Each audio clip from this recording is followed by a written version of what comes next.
Travel oops. So many travel oops. What have been your travel oops? I've had major travel oops. My husband and I traveling together have had major travel oops.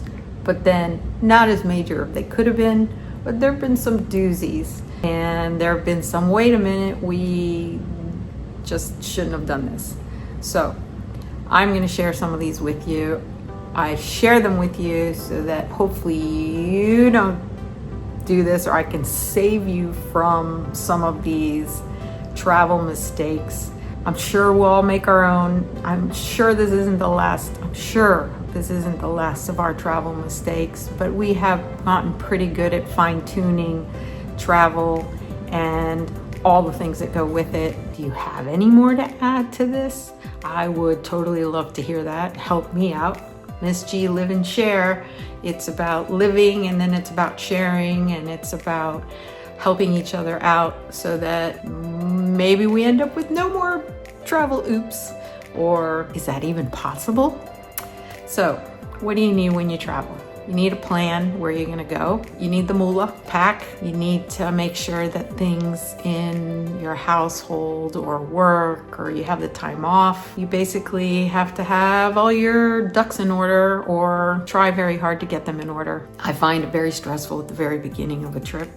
I find it stressful, not stressful, but sad at the end of the trip. You have to come back, and then the first week you come back when you're working, it's all piled up. And I can totally see, and it's happened before, how sometimes when you come back from a trip, you're like, wait a minute, you're supposed to go, you're supposed to relax, you're supposed to have fun, and then you come back for double the work, and it's like in a matter of 2 or 3 days, you end up with the same stress you had before you left. So there is a difference between travel, trips, vacation. I believe that it is possible, if you really plan ahead of time, have vacation and travel at the same time. You get so excited, you only have a certain amount of time, and then you push it, depending where you're gonna go. You end up more tired probably. So there are differences. The vacation, I would say this is travel. There are vacations where, I want to go sit on the beach and sit in a lounge chair with one of those little flags, and somebody bring me a margarita when I lift up my flag and some salsa and chips. But then there's travel, and that's a whole other ball game. Number one travel oops: overpacking. You hear this over and over and over and over. It's overpacking. Overpacking. Can't take all your stuff with you. Now, I can tell you that I have one trip that we went to Africa and France. We were going to travel for 3 months. I overpacked completely, and I knew better. And I did the classic, gosh, but maybe if I need this. I had already done the planning. I already had the stuff packed for 2 months. I already did the wear your stuff, only wear your stuff for 1 month. I do that. I packed 2 months in advance for this trip that we're coming up and taking. I have already packed. And funny enough, I have unpacked at least 5 times and repacked. And I, for the most part, come up with the same clothes, and then I weigh it, and then I'm like, oh man. And then they change the weight allowance for you. We do not like to check bags. I've never really liked to check bags, so we travel very, very light. Little short note here. Thank you to especially the merino wool people who are making clothes. I'm wearing it now, and I'm not sponsored in any way or whatever, but oh my gosh, I love it. And I'm not usually one to wear wool because I can't stand itchy clothes, and it has to be the softer the better. But this one, I've tried at least 5 different merino wool. This is Unbound Merino. They have made it easier to pack lighter and not do so much laundry on the road. Thank you to everybody who puts videos, and they're out there on what to pack. So part of the packing light is taking stuff you really don't need. And it's not just the clothes. Recently I'll do the 3-day clothing thing and take it, and I'm fine. It makes sense. I'll take scarves to enhance the wardrobe, or a couple pieces of jewelry. Don't take your nice jewelry with you. It's, I'll take 2 or 3 pieces, plus it weighs, so it adds to the weight, and that's a whole other ball game. You can't just you have to minimize you will be so, and Rick Steve recently said, and it was just so nice to watch his video recently on PBS, and if you haven't seen it, please do that. But he's the travel guru, and he still travels with a backpack. Not to mention that if you travel with a backpack, and it should only be a certain percentage of your body weight, that if you travel with that backpack, you don't have to go to the gym. You're carrying that's your gym, that's your weights, switch arms, whatever, put it on your back and all that. Now, granted, there's some people that are probably not in the shape to be doing this, and you should have a rolling suitcase. But again, you should be a little conscientious of other people having to, they shouldn't be lifting your stuff, and the people on the plane shouldn't be having to lift up your stuff to put it on the overhead. So as far as taking extra things, majority of the people who are traveling, and if you're watching this video, I can't imagine you going to a place, and we've been to some places where you can't, other than your medicines, that you should definitely have with you. Pretty much everything else you can find everywhere else. It may not be your brand, but we haven't found too many places where we can't get to it. When we first started doing this about, I think it was 7 years ago, when Albert and my husband and I decided we were going to travel around, there was nothing out there about packing, and I wanted to know for packing for over 50, and there wasn't. There was a woman who was on the video packing, super fancy clothes for cruises, and I'm still amazed. I recently went on a trip that I could have fit inside all the suitcases. And what are they bringing? They're bringing their cousins with them in the suitcases. So definitely do not pack so much. Okay, the second travel oops. Not letting your credit card companies know that you are traveling. You've got to let them know. More than one occasion we forgot, and we'll get, no, we're sorry, you can't use this, and we'll go to the other credit card. It has been very often where an ATM doesn't work with one of our credit cards, and very important, please go to a bank for your ATMs, please. And when it asks you, do you want them to convert the money? Say no. Let your bank convert the money. It's much better for you. You're going to pay fees out the wazoo, and they get the money, and they're still going to mess with your account. Another very important aspect that you might want to look into to see if you get fees with your credit cards for going overseas, if they charge you additional. We made sure that we have credit cards that don't charge that. And I was very surprised, the few that I thought wouldn't, did. So look into that. Look into your phone service and see, that's another oops. You need to do your homework. I think the biggest oop is not doing your homework and just going on a whim and not having a plan. I am a huge planner, mainly because I don't do very well. I like to know ahead of time because I would like to avoid any potential uncomfortable situations. So I like to know and be prepared to handle them when I'm there. And plus, when I'm in a country or when I'm traveling, I want to enjoy the country. So if I go like woohoo all willy-nilly and not know what I'm doing, I'm going to spend more time that I could have spent there just enjoying and worrying about, oh my gosh, I have to do this, or my credit card doesn't work, or oh, I have to go get this or that or the other. So as you travel, I understand the first inclination, if you have not traveled overseas, is to do an over, oh my gosh, things are very different now. We've got Google, we've got our phones. I was traveling before the phone when you had to know how to read a map, you had to speak the language, you had to feel comfortable going up to somebody and asking them a question. It was travel charades My husband is still amazed how I could speak to people without knowing what in the world they were saying, and they had no idea what they were saying, and I still figured out what they were saying. So that was part of the fun, but now everything's so different. We even have Google Translate. You know, before we had to interpret, depending on what country they say, yeah, you go over there to the left and down the street and blah, blah, blah, and then you turn, and we're like, what? Yeah, over there, and then you turn. Those were the directions. So it led to some incredible stories, but you sometimes missed out. So for the sake of time and enjoying yourself and being in the moment, because it's all about being in the moment, in order to be in the moment, you got to take a moment before to plan and rule out unnecessary situations.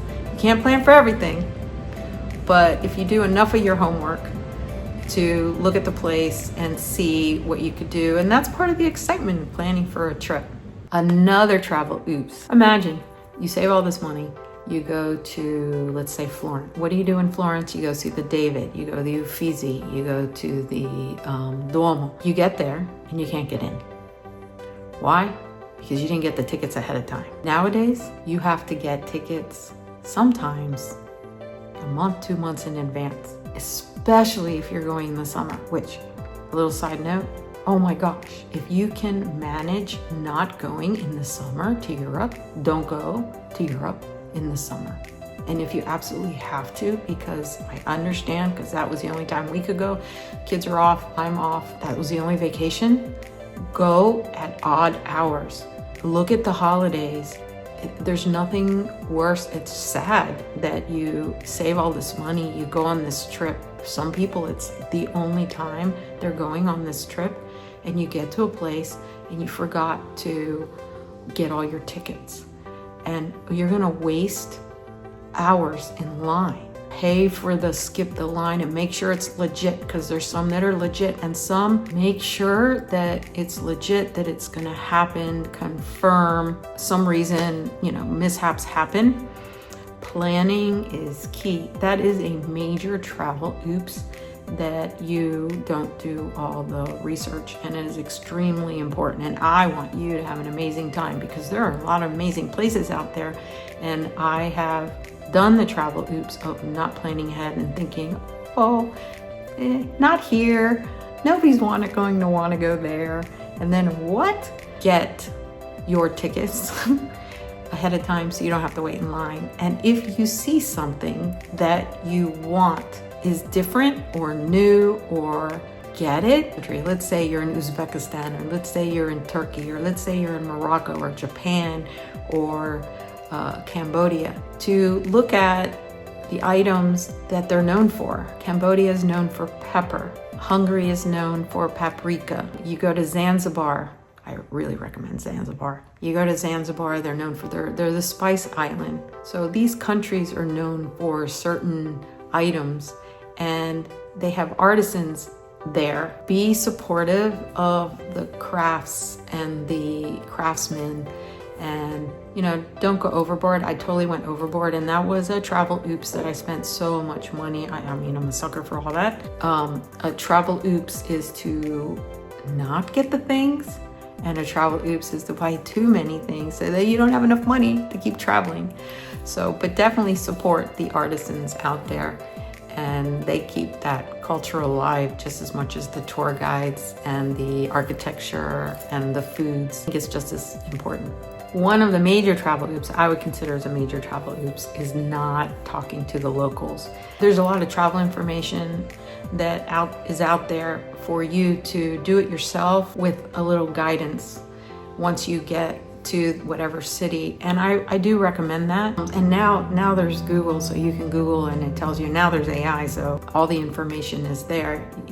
It's so much easier, but it is important to go the local route. And the tour guide is a better tour guide if they take your thoughts into account. But again, you have to remember, you're not the expert, they are. So let them share their expertise with you, and that's what they do. That's what they do for a living. And yes, there are some that are better than others, but that's all part of the experience. Insurance. You gotta have travel insurance. I go for 1 week, 2 week, 3 weeks somewhere, I have travel insurance. It's the get out of Dodge travel insurance that gets you home if you need to be home. And yes, things are cheaper overseas than they are in the States, but definitely have health insurance. That's what I'm going to say about that. There's the safety wing, and I used World Nomads before. I believe this time we're looking into safety wing and some American insurances for our next travel. Major travel oops is not taking a really good look at where your hotel is going to be. The fact that you can actually look and see where your hotel is on the ground and do an aerial view, you need to do that. My husband is no longer in charge of finding hotels. I had a 9-month-old and a 5-year-old. We get to Paris. He was in charge. My husband chose a really cheap hotel, but it was really far away. And again, I had a 9-month-old. He no longer plans the hotels. Consider where you are located, and especially for safety, make sure you have a hotel when you show up somewhere. The rule is to have at least the first night wherever you arrive. And that's another one that I'm going to slide in there. Try not to arrive at night anywhere, especially if you're traveling alone. There's places that are safer than the States, but try not to arrive at night and not on a holiday, or at least know that it's a holiday and have everything lined up. So all these travel oops I have done, and I know that they're travel oops, and sometimes it may have seemed it's just a slip of a mind, like you just don't think to do that, and that's okay. But I want to help you avoid any potential uncomfortable situations, and I want you to have a good time. And traveling, I want you to like traveling. I want you to enjoy your trip. So it's just, there's certain things that I've learned in traveling that will be helpful. And keeping your stuff with you. That was another one that I really worry about. When you're traveling on the trains, that somebody can just come and take your stuff. Where you leave your things, your suitcase is in one section. So if you're taking a smaller bag, you can just either keep it on you in the train. And again, I believe this was Rick Steve who said if you have a carabiner, you can hook it to the railings on the train. That's a really, really good fun fact, travel safety advice. Because it's not that it happens all the time, but you are targeted. You need to walk as if you know what you're doing, and you will not be a target. Like, make yourself not a target. And that is a major travel oops to, you have to be rude, you can still be kind, but you need to take care of yourself. There was a gentleman that we traveled with to Egypt. Before we get off the bus, the tour guide says, I'm not supposed to tell you this. Be very careful. Or maybe he was supposed to tell us, but be very careful. Don't let somebody come and take your picture. So we're at the pyramids, and I see this gentleman, older gentleman, and nicest guy. His wife was a teacher. And I'm looking at him, and I see him give the phone to this guy. Now, and just like I had the picture with I don't know if you saw the India video, but this little kid, smiling, holding a baby. I'm feeling sorry for him. I see that they're super poor.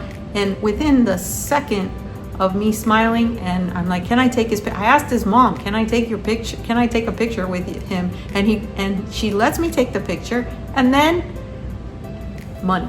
So I did the same thing in Mexico too. I got on the bus and I'm like, this was at the beginning of us traveling. I was like, how nice, they're offering a drink. Hands me a beer, and I was like, I turned to it was boyfriend at the time, my husband, now my husband, and he's looking at me like, what are you doing? And I go, look how nice, this guy handed me a beer. And he's looking at me, I just had to pay for the beer. So I was like, oh man, I do this travel oops. I'm like, it doesn't occur to me to be a con artist like that. I just think people are nice, and there's some that just, they aren't, and they're really, really good at making you think that they are. So this Egyptian gentleman took, I believe his name was George.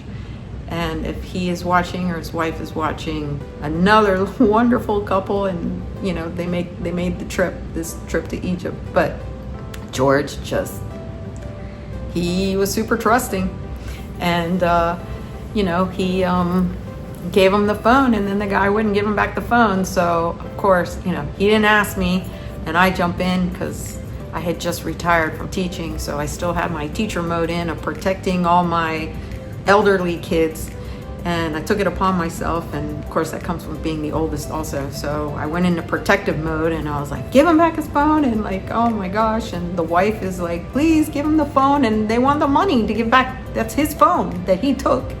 And so so there's a travel oops, is to be very careful.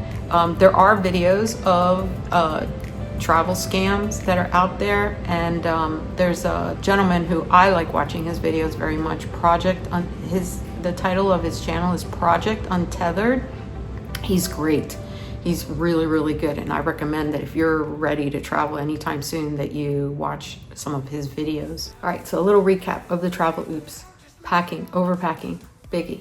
Not planning enough. Don't travel at night, making sure you stay somewhere safe. Oh yeah, that's another travel oops. Don't be afraid to try something new. Obviously, you know, you have to consider your allergies and all that. I have shellfish allergy. Now I can't have lactose. It's just no fun.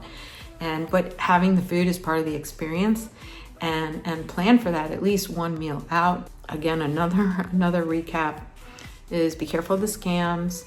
Make sure that you use the correct ATM, and that you have a little bit of cash on you, and make sure you don't overpack. And if you want to see it as a positive thing, leave a little room for all the stuff that you want to bring back from the artisans. Don't have to buy an extra suitcase like I did, but I always plan for that on the way back. But this time it's going to be a little bit different. That's one of my travel oops. I spent so much that I didn't have money to travel. Maybe not too many things. It's like I just get caught up in the moment. So travel oops, know where you're going to be putting your head down, at least for one night, at least the night that you get there. Know how to say please and thank you. Where's the bathroom, the American embassy. And you know what, as we get older, and this is something that's new that we're added onto our travel itinerary, and one of those is finding out where the hospitals are, and the 911 equivalent for each country that you go to. How's that for a little fun fact tidbit? Final bonus is to have fun, and all this planning leads to having more fun and fewer mishaps. So you can get home and say, I had the most amazing trip. Look at all these things I brought back. Before I finish up this video, I want to say thank you to all the tour guides, the bus drivers that got us places safely, the taxi drivers that shared their stories and got us there safely, oh my gosh, just so many people. The people that we asked where to go, the questions, the people with patience, helpful, just all the kind people out there when you travel. I just really want to say thank you. And there are a lot of kind, helpful people there. A shout out, and all the fun travel people that we met along the way. Thank you so much. That is by far not a travel oops. That is the one not travel oops, is meeting people and sharing your stories, especially on those long bus rides. To all the people in tourism that make it special for us. And I thank you.